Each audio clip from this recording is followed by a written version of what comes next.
2005년 12월 충북 제천에 살고 있었던 당시 46살의 전씨. 2명의 딸과 아들이 있었던 이 전씨는요, 농사 일을 하면서 다리가 성치 않았던 아내와 그리고 하나뿐인 22살의 아들, 이렇게 3명이서 함께 살고 있었습니다. 이 부부의 유일한 걱정은요, 대학도 포기한 채 집에서 핑가핑가 놀고만 있는 22살의 아들이었어요. 이 전씨는요, 여느 옛날 아버지가 그렇듯이 술을 굉장히 좋아하셨어요. 문제 그날도 친구를 만나 저녁에 술을 한 잔 기울였는데 그때 이 친구분이 이런 얘기를 한 거예요. 아우, 논이고 밭땡이고 다 팔아가지고 대학교 보내놨더니 아무 소용없어. 취직 못하고 있는 백수가 2놈이야, 2놈. 이런 친구의 말에 전씨는요, 나는 대학도 안 바래. 그저 우리 아들 좀 밖으로 나돌아다니기라도 했으면 좋겠어. 내내 저렇게 집에 틀어박혀가지고 뭐 어쩌라는 건지.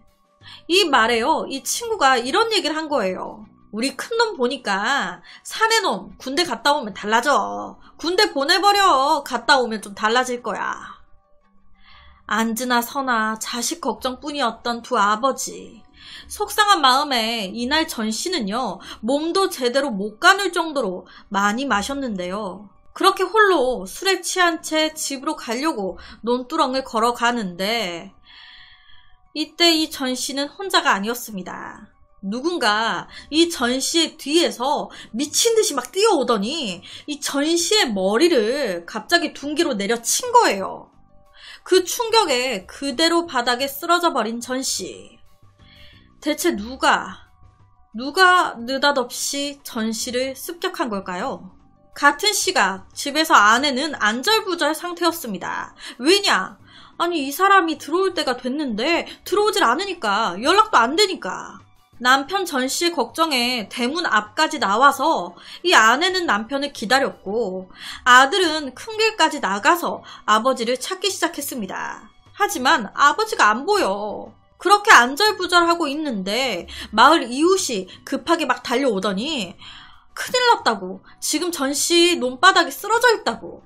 늘 걷던 길이었는데 누군가의 습격으로 쓰러져 버린 전씨. 전씨는 이때의 사고로 머리를 크게 다쳤습니다. 하지만 정말 다행히도 생명에는 지장이 없었어요. 그런데 이 사건 이후에 이 아내는요, 갑자기 돌연 경찰에 신고를 했습니다. 왜냐? 이런 일이 한두 번이 아니었거든요. 전에도 몇 번이나 이런 비슷한 상황이 있었던 거예요. 자꾸 누가 우리 남편을 해코지하고 있는 것 같다고. 알고 보니까 이 사건이 일어나기 불과 2달 전에도 비슷한 일이 있었던 거예요. 그날도 저녁에 이 전씨는 술을 마시고 오겠다고 나갔고 이 아내분이 집에서 막 기다리고 있었는데 또 이 남편 전씨 12시가 넘어도 안 들어와. 아니, 도대체 어디 가서 뭐하고 있길래 이렇게 안 들어와? 그렇게 몇 시간이 지났을까요? 이 전씨가 집으로 왔는데 아니, 몰골이 말이 아닌 거예요. 얼굴은 다 상처투성이에 잘 걷지도 못해. 도대체 어떻게 된 거냐? 라는 이 아내의 말에 괜찮아, 그냥 논두렁에서 좀 굴렀어. 아니, 논에서 또 굴렀다는 거예요. 이때 이 일로 인해서 전씨는 한 달간 다리에 깁스까지 해야 될 정도로 많이 다쳤습니다. 그런데 다리에 깁스를 풀고 불과 한 달도 안 돼가지고 또다시 누군가의 습격을 받았고 이번에는 머리를 크게 다친 거예요. 아내 입장에서는 누군가 해코지하는 게 아닌 이상 이런 일이 이렇게 자주 벌어질 리가 없다. 경찰이 나서서 조사해달라라고 한 거예요. 이에 경찰, 바로 피해자인 전씨를 찾아왔습니다. 사건 당일에 대해서 기억나는 게 있는지 물어보려고. 그런데 이 전씨가 그러는 거예요. 누가 이거 신고한 거냐고. 별거 아니라고. 내가 술을 많이 먹고 그냥 길 가다가 넘어진 거라고. 누가 친 거 아니에요. 이거 별거 아니에요. 라고. 아니, 의사 선생님도 전 씨 머리에 있는 상처를 보고 이거는 넘어져서 생길 수가 없다. 누군가 분명히 뒤에서 친 거다 라고 얘기를 하는데 본인은 그게 아니다 라는 거예요. 넘어진 거다. 별거 아니다. 수사 안 해도 된다. 그렇게 열흘간의 입원 생활을 마치고 집으로 돌아오게 된 전 씨. 이때 퇴원을 하긴 했지만 몸은 성치 않았습니다. 잘 걷지도 못했고 두통도 심했어요. 하지만 아들은 집에서 핑가핑가 놀고 있지, 내 아내는 몸이 불편하지. 그러다 보니까 본인이 아프다고 쉬어버리면 집 생활비 어떡해요. 그러니까 못 쉬는 거예요. 그렇게 2005년 12월 5일 이때 전 씨 아픈 몸을 이끌고 논밭에 일을 하려고 이제 나가려고 하는데 집에만 내내 있는 이 아들 놈이 마음에 걸리셨던 거예요. 그래서 이때 전 씨가 아들한테 이런 말을 합니다. 집에만 있지 말고 나가서 영화도 좀 보고 오고 친구도 좀 만나고 와. 아빠 저기 밭에 갔다 올게. 그리고 이 아버지 전 씨는 주머니에 있던 쌈짓돈 몇만 원을 꺼내서 아들 방에 툭 던져주고 집을 나섰어요. 이 아버지 전 씨는 이런 분이셨습니다.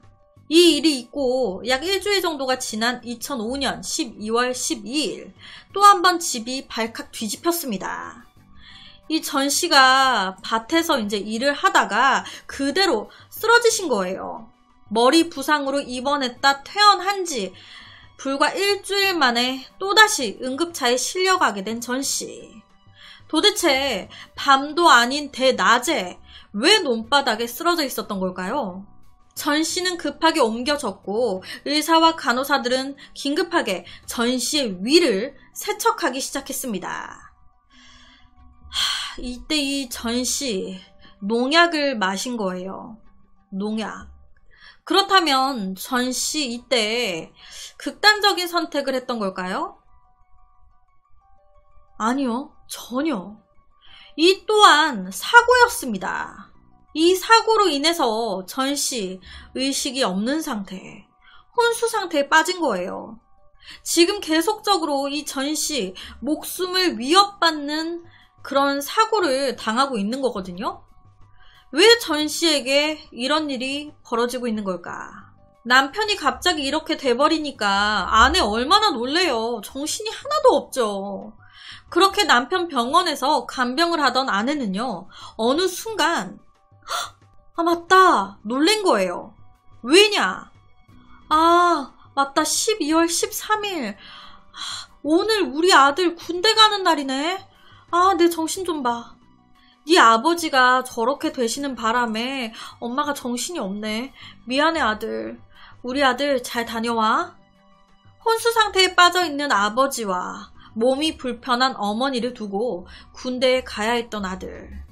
진짜 마음이 좋지 않았겠죠.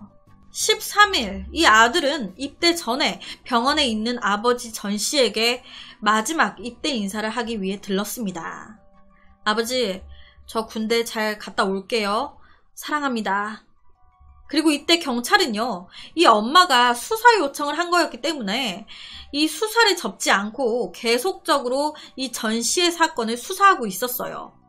사건 현장부터 마을 탐문 수사까지 모두 하고 있었습니다. 그리고 이 사이 2005년 12월 16일 혼수 상태로 사경을 헤매고 있었던 이 아버지 전 씨 사망하셨어요. 끝내 버티지 못하신 거예요. 그리고 이 소식에 군에 입대했던 아들 바로 병원으로 달려왔습니다. 그렇게 아버지 전 씨의 장례식이 치러졌는데요. 장례식이 끝나고 며칠 뒤인 2005년 12월 25일 크리스마스 날이죠. 25일 이날 경찰이 전 씨의 집을 찾아왔습니다. 어머니, 아버님을 이렇게 만든 범인 찾은 것 같습니다.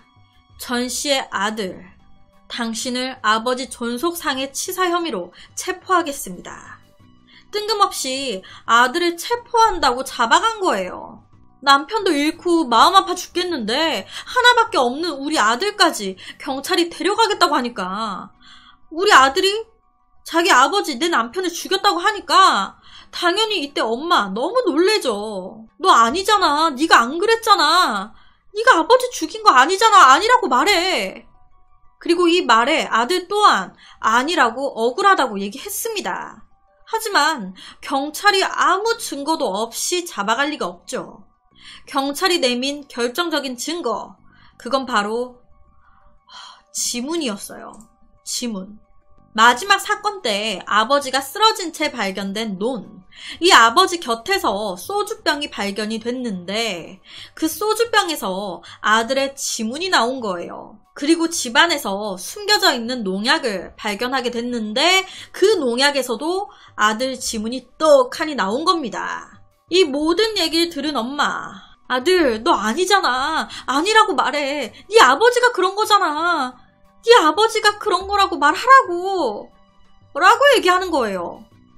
뭔가 좀 이 엄마의 반응이 이상했던 겁니다. 혹시 아들의 이런 범행, 엄마도 알고 있었던 걸까요? 알고 보니까 전 씨가 딱 사망하기 몇 시간 전에 혼수 상태였다가 깨어난 거예요. 그리고 진짜 말도 하기 힘든 그런 몸 상태였는데 이때 전 씨가 엄청 힘들게 아내한테 이런 얘기를 한 거예요. 농약 아들 놈이 그랬을 거야. 절대로 다른 사람한테 말하면 안 돼. 아무한테도 절대 말하지 마. 그리고 몇 시간 후에 사망하신 겁니다. 그러니까 이 아버지 전 씨 다 알고 있었던 거예요. 사건이 벌어지기 몇 달 전 술을 먹고 밤길을 걷고 있었던 아버지를 누군가 밀어버렸습니다. 그러면서 이때 전 씨 논두렁 밑으로 떨어졌어요. 이때까지만 해도요, 사고인 줄 알았습니다. 술에 취해 있었기 때문에 내가 잘못해서 넘어졌나 보다 라고 생각을 했어요. 그런데 앞서 말씀드렸던 누군가 둔기로 이 전 씨를 내리쳤잖아요. 이때 논두렁을 걷다가 누군가 뒤에서 팍 쳐가지고 쓰러졌는데 이 전 씨가 의식을 잃기 직전에 이 범인의 얼굴을 보신 거예요. 바로 아들의 얼굴을. 하지만 아무것도 몰랐던 이 아들은요, 여기서 멈추지 않았습니다. 당시에 이 전 씨는요, 하루에 한 병 정도 꼭 술을 마셔야 일을 하거나 잠이 드시던 분이었어요. 이 아들은 아버지의 이런 습관을 잘 알고 있었습니다. 그래서 아버지가 자주 드시는 소주병에 농약을 타서 아버지가 죽기를 기도했던 거예요. 그렇게 아무것도 몰랐던 아버지 전 씨, 힘겹게 되게 힘들게 논일을 마치고 여느 때처럼 소주병을 꺼내 들었고 그걸 들이킨 거예요. 그리고 그 소주병에서 아들의 지문이 나왔고 집안의 농약에서도 나온 거죠. 그렇다면 여기서 궁금한 건 왜 아들은 이토록 아버지를 죽이려 한 걸까라는 거예요. 아버지가 아들을 학대하거나 이런 것도 전혀 없었거든요. 도대체 왜? 사실 이 아들 삼수 끝에 대학 진학을 포기하면서 아버지 전 씨와의 갈등이 심해지기 시작한 거예요. 아버지가 봤을 때는 맨날 집에서 잠만 자고 핑가핑가 놀고 있는 이 아들 걱정도 되고 마음에 안 드셨을 거예요. 당연하죠. 그러다 보니까 이 잔소리를 많이 하시게 된 거예요. 너는 언제까지 그렇게 빈둥댈 거야? 학교도 안 가고 돈도 안 벌 거면 군대나 가. 너 군대 갔다 와서 시험을 보든 기술을 배우든 일단 군대부터 갔다 와. 그래야지 사람이 되든지 말든지 하지. 어이구 정말. 아들에게 윽박 지르는 것으로 안타까운 마음을 표현했던 아버지. 이 아들은 매일같이 언성을 높이는 아버지도 막막한 미래도 무섭고 싫기만 했어요. 하지만 그 무엇보다 이 아들을 무섭게 두렵게 했던 것이 있었으니 그건 바로 군입대였습니다. 군대. 이 아들 군대에 정말 가기 싫었던 거예요. 그래서 인터넷에 검색을 해본 겁니다. 군대 면제 받을 수 있는 방법. 그런데 딱 쳐서 보니까 한 가정에 가족을 부양할 수 있는 능력이 한 사람도 없으면 병역을 면제받을 수가 있다네. 부양 가족의 생계 유지가 어려우면 군면제를 받을 수 있다라는 병역법 조항을 알게 된 거예요. 그래서 아버지만 없으면 군대 안 가도 되겠다라고 판단을 했던 겁니다. 그래서 아버지를 몇 번이나 죽이려고 했던 거예요. 뭐 결론은 죽인 거죠. 왜? 나 군대 안 가려고. 그런데요. 여기서 더 쇼킹한 건 뭔지 아세요? 경찰이 그런 거예요. 아니 이 사람아, 군대 가기 싫다고 아버지를 죽여? 아버지 안 죽였어도 군대 안 가도 되는 거였잖아. 알고 보니까 아버지의 죽음이 아니었어도 이 아들 군대 안 가는 거였던 거예요. 아버지가 살아있어도 어차피 군대 안 가는 거였어. 이 아들 당시 입대 직후에 받는 신체 검사에서 폐와 간의 상태가 좋지 않다라는 그런 진단을 받은 거예요. 그렇게 집으로 다시 돌아가라고 아예 귀양 조치까지 받은 겁니다.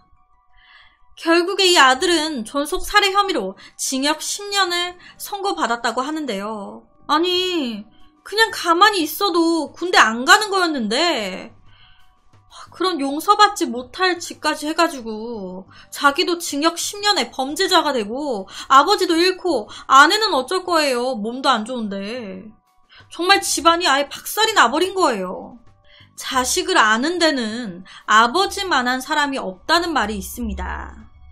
아버지가 마지막까지 아들의 마음을 헤아렸듯이 아버지가 이제 마지막까지 아들을 위해 줬듯이 걱정했듯이 이 아들 또한 아버지의 마음을 단 한 번이라도 헤아려 봤다면 이 같은 비극이 좀 안 벌어질 수도 있지 않았을까요? 그래서 오늘은 충북 제천에서 2005년도에 발생했던 너무 안타까우면서도 너무 화가 나는 한 사건에 대한 이야기를 가지고 왔습니다.